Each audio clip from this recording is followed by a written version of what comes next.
Ah, le sucre!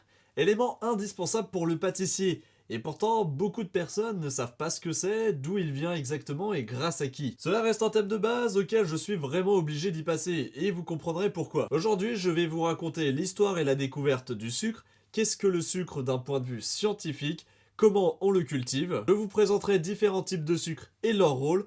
Enfin bref, c'est parti, générique.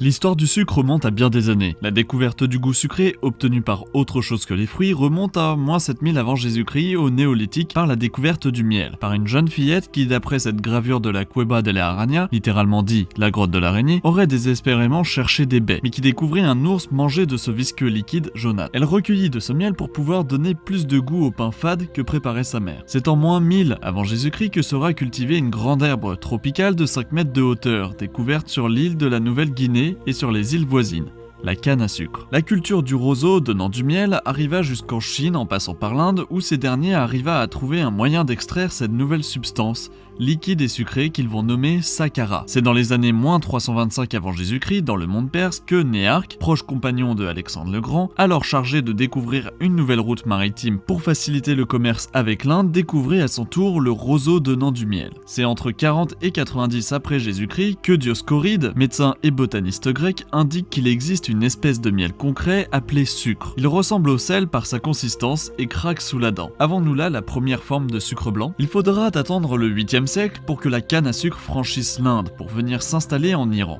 Et il faudra attendre à peine 2 siècles de plus pour que la canne à sucre se répande dans tout le bassin méditerranéen. À partir de là, la canne à sucre sera connue de tous les pays.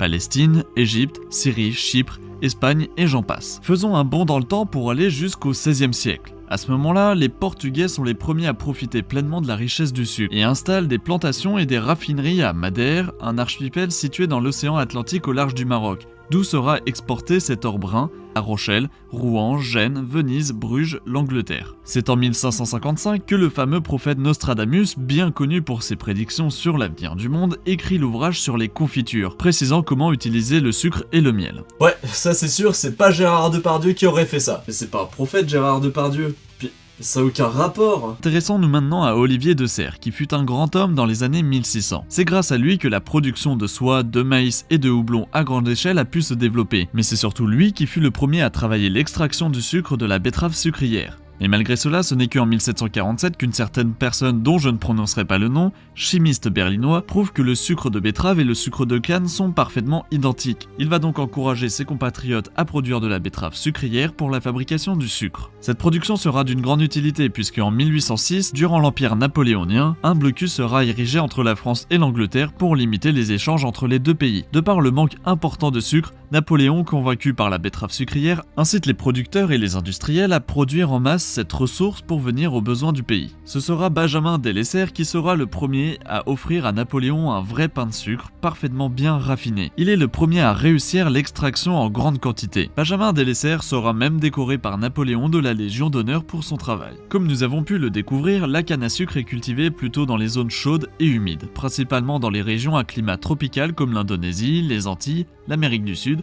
Cuba et bien d'autres. Alors que la betterave sucrière, elle, peut très bien se cultiver dans les régions à climat tempéré comme en Allemagne, les États-Unis, le Japon et la France donc. La formation se fait par photosynthèse, phénomène par laquelle les plantes vertes arrivent à produire de la matière organique en utilisant d'une part l'énergie solaire, d'autre part en utilisant le dioxyde de carbone contenu dans l'air, et pour finir en utilisant l'eau contenue dans le sol. Suite à la récolte, un lavage des betteraves et de la canne à sucre sera fait avant que les betteraves ne soient découpées en cossettes alors que les roseaux, eux, seront broyés. Pour chacune des plantes, le traitement sera le même. Nos plantes vont être plongées dans un bain d'eau chaude compris entre 70 et 80 degrés pour, comme l'effet du thé dans l'eau, diffuser tout le sucre contenu dans les végétaux. Une filtration aura lieu grâce au chaulage, l'injection du lait de chaux dans le sirop pour fixer toutes les impuretés au fond des cuves. S'ensuit l'évaporation du sirop. À ce moment-là, on retrouve 60 à 65% du sucre dans le sirop. Le sucre contenu dans ce sirop sera ensuite concentré grâce à 3 cuissons successives pour nous donner le sucre blanc au premier jet. Les résidus de cossettes et de canne broyées seront envoyés pour le bétail alors que le sirop de sucre, impropre à la consommation, vont servir de biocarburant. Alors, depuis tout à l'heure, on parle de sucre et de sucre, mais en réalité, ces petits cristaux blancs que l'on retrouve sur notre table portent comme nom scientifique saccharose, nom originaire de l'Inde où ils ont découvert leur sucre qu'ils ont nommé saccharat. D'un point de vue scientifique, le sucre est en général un glucide. Pour rappel, notre corps a besoin de 3 composants nutritionnels: les protéines, les lipides et les glucides. Et les glucides constituent un ensemble de substances.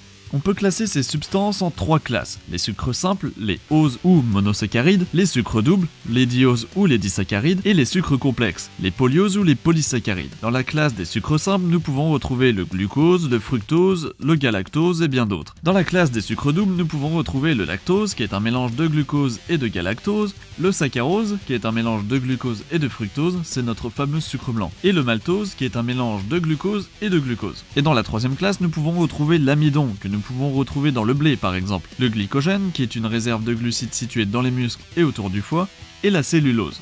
L'organisme ne peut assimiler les nutriments que quand ils se trouvent sous forme simplifiée. Quand vous mangez du pain, qui contient donc de l'amidon, les enzymes de votre corps vont simplifier ces molécules pour les transformer en molécules de maltose, qui vont encore être simplifiées par votre organisme pour retrouver que des molécules de glucose, un sucre simple. Alors oui, très vulgairement parlant, la farine, c'est du sucre. Bien, maintenant que nous savons ce que c'est exactement le sucre et comment il est extrait, je vais maintenant pouvoir vous montrer une belle petite partie des différents sucres que nous pouvons utiliser en pâtisserie.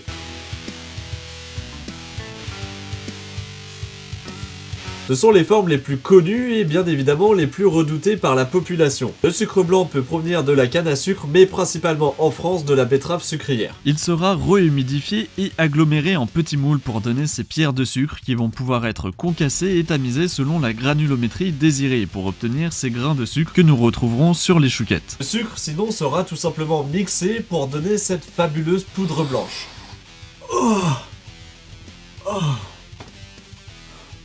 Le rapadura ou le muscovado, ou également dit le sucre de canne complet, est tout simplement du saccharose qui n'est pas raffiné. Il en conserve toute la mélasse, ce qui fait qu'il en est riche en sels minéraux et en acides aminés présents dans la canne à sucre, et pourrait également prévenir les risques de carie et éventuellement renforcer le système immunitaire de l'organisme. Alors attention, parce que ça c'est ce qu'on dit en général, parce que en réalité, les proportions sont telles que ça peut être négligeable pour l'organisme. Ce qui est intéressant avec ce sucre, c'est qu'il a un goût très prononcé vers le caramel, vers le réglisse et pourquoi pas même vers le café. Il a également un pouvoir sucrant moins important que le sucre blanc. Et en plus de son goût très particulier, il peut être un très bon produit de substitution. Alors beaucoup de gens vont conseiller de prendre du sucre de canne complet, puisqu'il n'est pas raffiné. Alors oui, c'est vrai que ce sucre n'est pas raffiné, mais en même temps, et j'en reparle en fin de vidéo, 90% du sucre blanc que l'on consomme provient de la betterave sucrière, qui produit un sucre naturellement blanc, et qui n'est donc pas raffiné. La cassonade est produite à partir de la canne à sucre, qui à la différence de la betterave sucrière, possède des pigments qui, lors de l'extraction, va conduire à une formation rapide des colorants lors des étapes de cuisson, et qui vont nous donner cet aspect ambré et ces goûts de vanille cannelle. Je disais que le sucre de betterave n'était pas raffiné car il est naturellement blanc. On pourrait dire que c'est également le cas avec la cassonade puisqu'il est de couleur roux. Comme moi. Et justement, il est très trompeur puisqu'il a été raffiné pour devenir blanc, pour être recoloré par ses pigments naturels par la suite. Malheureusement confondu avec son cousin, la cassonade, le sucre vergeoise est un sucre obtenu à partir de la betterave sucrière qui a subi un traitement thermique plus important lors du troisième processus de l'extraction afin de le caraméliser et de nous donner ce petit goût de caramel ou de toast grillé. Le sucre de fleur de coco est produit à partir de la sève des fleurs de palmier. Les producteurs vont légèrement équeuter la fleur pour laisser se vider de sa sève dans des seaux. La sève sera ensuite filtrée et réduit par cuisson à une fine poudre couleur café qui sera ensuite tamisée avant d'être expédiée. Le sucre de fleur de coco est une très bonne alternative au sucre blanc par intérêt nutritionnel. Alors certes qui reste faible, mais qui garde après cuisson une petite partie des vitamines, des minéraux et des oligo-éléments. Mais surtout, ce sucre offre un très bon goût caramélisé. Alors par contre, vous le retrouverez uniquement dans les rayons bio. Le sucre inverti est produit à partir de l'hydrolyse du saccharose grâce à une enzyme appelée l'invertase. L'hydrolyse est une action chimique dans laquelle on va retrouver une liaison covalente, donc ici le saccharose, qui se verra séparé par une enzyme que l'on va retrouver dans notre intestin grêle, l'invertase. L'hydrolyse du saccharose résulte de la séparation des molécules de glucose et de fructose que l'on retrouve au même nombre. Et les abeilles possèdent la même enzyme qui va leur permettre, alors qu'elles butinent le nectar de fleurs, de le transformer en miel. Car oui, en effet, le miel est une variété de sucre inverti. Le sucre inverti est très intéressant puisqu'il a un pouvoir sucrant plus important que le saccharose. Alors que 100 g de sucre blanc va nous donner un pouvoir sucrant de 100%, Pour la même quantité de sucre inverti, cela va nous donner un pouvoir sucrant de 120%, ce qui peut nous permettre de réduire les quantités de sucre dans une recette pour obtenir le même taux de sucre. Il est également un très bon agent de texture, de conservation, de fermentation et de couleur. Les sirops sont des solutions d'eau sucrée très denses produites naturellement à partir de plantes ou de céréales. Il me sera impossible de tous vous les citer car il en existe des dizaines et des dizaines. Mais sur la liste on peut citer le sirop d'agave produit à partir du cactus portant le même nom, on peut citer le sirop d'érable produit à partir de l'érable, on peut citer le sirop de maïs, produit à partir du maïs. On peut citer le sirop de canne, produit à partir de la canne à sucre. On peut citer le sirop de riz, produit à partir du riz. On peut citer le sirop d'orge, produit à partir de l'orge. Et bien qu'il y en ait d'autres, je vais finir avec le sirop de glucose, qui lui est obtenu à partir d'une plante glucose. Non, mais à partir du glycogène. Tu sais, le truc qu'on retrouve en dessous tes muscles et autour de ton foie. Non, mais je déconne bien sûr. En fait, le sucre de glucose est juste produit à partir de l'hydrolyse de l'amidon, par le même principe que le sucre inverti. Les sirops représentent une bonne alternative au sucre blanc, à utiliser en petite quantité bien évidemment, au risque de modifier la texture de votre recette. Mais cela influencera sur la texture, bien évidemment, sur le goût, sur la couleur et sur la fermentation, et peut-être même la conservation. Alors là, c'est quand même un sujet un peu plus délicat. La stevia est cette petite pilule que vous pourrez retrouver en grande surface et qui est produite à partir d'une plante portant le même nom.